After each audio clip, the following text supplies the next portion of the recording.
For Batwoman's belt, I made a pattern using some wrapping paper, and we're going to cut 2 out of the red fabric and 2 out of interfacing.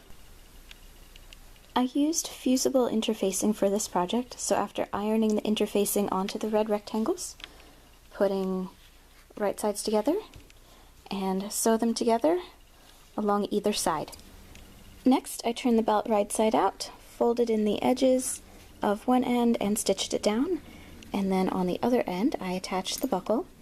And for the holes in the belt, I was going to punch eyelets in, and as you can see, one of them has a metal eyelet in it, but I tried about 7 eyelets and only this one ended up big enough for the buckle to go through it, so I'm not sure what's up with that. So I just did the other 2 by hand and then went over this one with some hand stitching so that they would all match.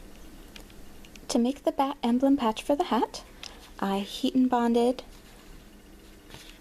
onto some red fabric and then traced a smaller bat design. I then stitched through the heat and bond and the fabric all the way around to mark the design.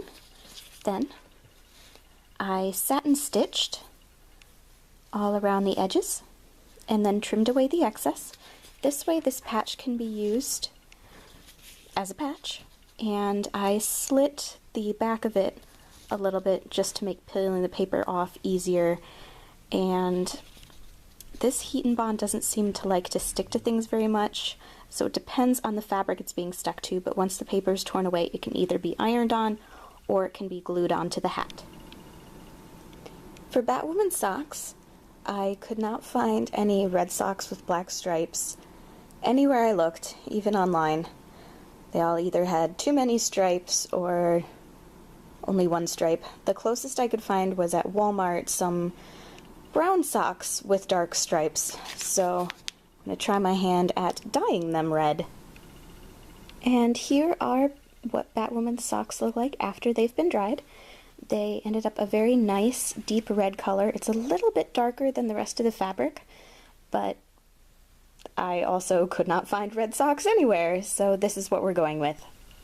For Batwoman's gloves, we'll start by making some basic turkey hand gloves. So we have the turkey pattern, then the glove, and we're going to sew all the way along the outer edge, leaving the bottom open. And remember, it's a stretch knit, so definitely recommend using a ballpoint needle for this project. And for the band around the wrist, cut a rectangle, fold it in half, and sew it together along the side.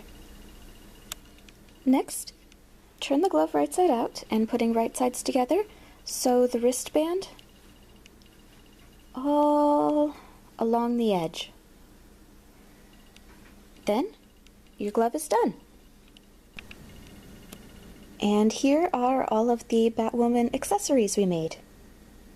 For more cosplay tutorials, please subscribe, and as always, if you have any suggestions for any character you'd like to see me make a tutorial for, please comment below.